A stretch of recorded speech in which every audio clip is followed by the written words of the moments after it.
Namshukuru Mwenyezi Mungu kwa sababu ya siku ya leo, kwa ajili ya neema yake kwa maisha yangu mimi, na hata pia ni kwa sababu nimeweza kwa siku ya leo.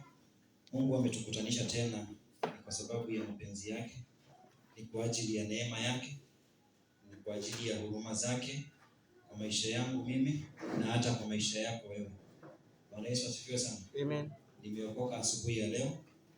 Yesu amenilinda na ananipigania, anazidi kunihifadhi, na ninamshukuru sana. Pamoja na jamii yangu tuko salama na tumeokoka. Bwana bado tunamtumikia sana. Kwa wageni wetu, majina ninaitwa Nicodemus Wanjala.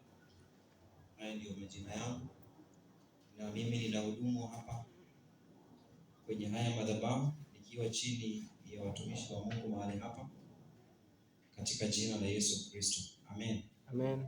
Yes, na namshukuru sana kwa sababu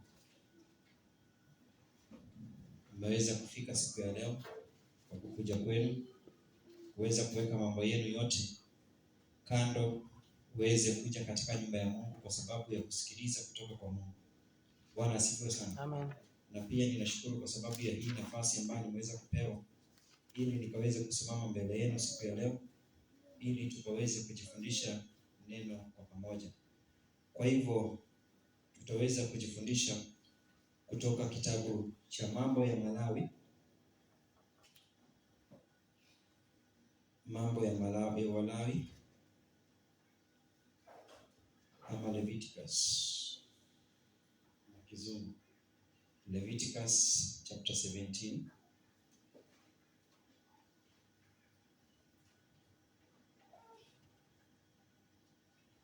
Tumefika pale? Yes. Tutasoma mstari ni wa 11.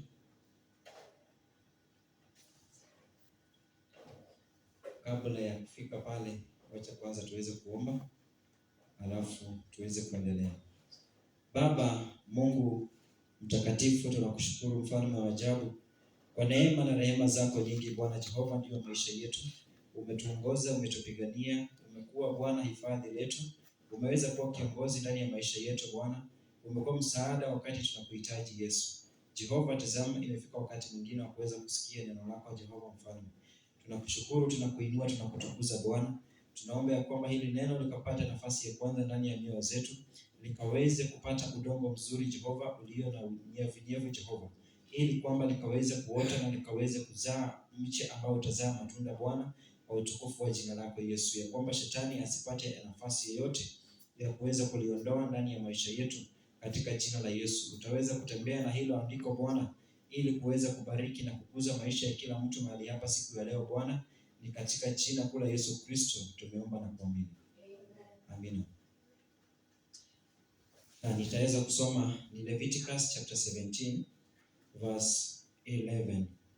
Kwa kuwa uhai wa mwili huu katika hiyo damu, nami nimewapa ninyi hiyo damu juu ya madhabahu, ili kufanya upatanisho kwa ajili ya nafsi zenu, kwani ni hiyo damu ifanyayo upatanisho kwa sababu ya nafsi. Bwana Yesu asifiwe sana. Amen.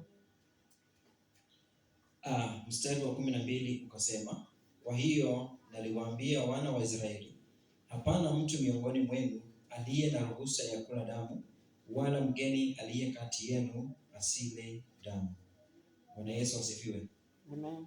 Asubuhi ya leo Mungu ananena nasi kupitia haya maandiko. Anatuambia ya kwamba hakuna mtu katika Israeli ama hata nje ya Israeli, kwa wageni na hata kwa wenyeji, wale wameokoka na wale hawajaokoka, ya kwamba hakuna mtu amepatia ruhusa ya kuweza kukula damu ama uhai. Bwana Yesu asifiwe sana. Okay, ukisoma in Genesis chapter 9, Mungu anaruhusu Nuhu akaweze kumchinjia, na anawaanza kuwapatia, anasema ya kwamba wanyama wote walio hai, wanaokwenda wenye maji, wenye wako kwa maji, samaki, na wale wenye wanakwenda angani, wote watakuwa ni chakula chenu, na hata wale wanatambaa na wale wa kutembea kwa miguu katika ardhi anawapatia. Anasema ya kwamba yote itakuwa ni nyama ama itakuwa ni chakula chenu. Bwana Yesu asifiwe sana. Lakini akawaambia kwamba msikule nyama pamoja na uhai wake. Bwana Yesu asifiwe sana. Ya kwamba uhai ama damu ya mnyama ama ya mtu ndio inabeba uhai wake. Akawaruhusu ama akaturuhusu ya kwamba tuweze kukula nyama, lakini tusikule nini? Na damu yake, maana hiyo damu ndio inabeba uhai wa huyo mnyama. Na kwa hivyo akasema ya kwamba damu hiyo ndiyo ambayo ameweza kutupatia tukaweze kuitumia kama ya kututakaza, itakayotupigania kwenye madhabahu. Bwana asifiwe sana. Amen. Maana alisema ya kwamba damu yeyote atakayoimwaga mtu lazima Mungu ataitaka mikononi mwake. Bwana asifiwe sana. Amen. Hapa hivi siku ya leo tunataka kuona kazi ya damu na nguvu zake. Yaani damu iko na uweza ya kukomboa, damu iko na uweza ya kuweza kusafisha, damu iko na uweza ya kuweza, yaani iko na uweza ya kupatia mtu uhai. Ukinyang'anywa damu katika mwili wako, umenyang'anywa uhai. Ukinyang'anywa damu, wewe huwezi ukasurvive. Mtu akipungukiwa na damu, huwa anaenda hospitalini, anaongezewa damu ama anaongezewa maji. Maana 70% ya damu inakuwaga ni maji. Maji yale unakunywa mengi yanaenda kuongezeka kwenye mwili pamoja na damu. So hiyo ndio inafanya uhai unatembea ndani ya maisha yako. Bwana Yesu asifiwe sana. Amen. Kwa hivyo Mungu akaamuru ya kwamba wasikule nyama pamoja na uhai wake. Uhai wa mnyama ama wa mwanadamu uko katika damu. Bwana asifiwe sana. Amen. Na kwa hivyo akasema ya kwamba damu amepeana kwa madhabahu ni kwa ajili ya upatanisho ya watu wa Mungu pamoja na Mungu. Damu ni ya kutupigania, ni ya kutupatanisha, ni ya kutusafisha, ni ya kututakaza, sio ya kukula.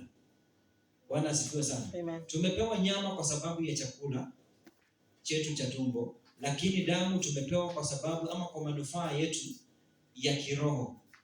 Bwana Yesu asifiwe sana. Amen. Nyama ni kwa sababu ya mwili, lakini damu ni kwa sababu ya uhai na maisha ya rohoni.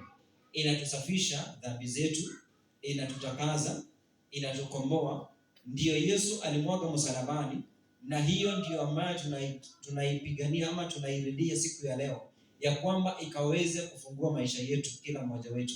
Bwana asifiwe sana. Amen. Maana katika Agano la Kale, kabla Yesu hajaweza kuja kutukufia msalabani, angekuwa mtu anachukua kondoo ama mbuzi, anaenda naye kwa kuhani, kisha anaweza kuchinjwa, alafu ama anahamishiwa dhambi zake kwa yule mnyama, alafu yule mnyama angechinjwa, na kuna yule ambaye alikuwa anaachiliwa aende kutembea kule kwenye msituni akapotelea huko, kwa sababu amebeba uovu wa mwanadamu.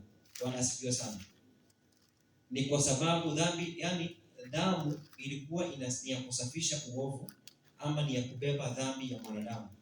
Akasema ya kwamba uhai ama dhambi, mtu kwa sababu alifanya dhambi, ni lazima atahitaji damu yenye uhai ili kuweza kusafisha maisha yake ama kutakaza maisha yake. Haungeweza kusamehewa dhambi pasipo kumwagwa na damu. Bwana asifiwe sana.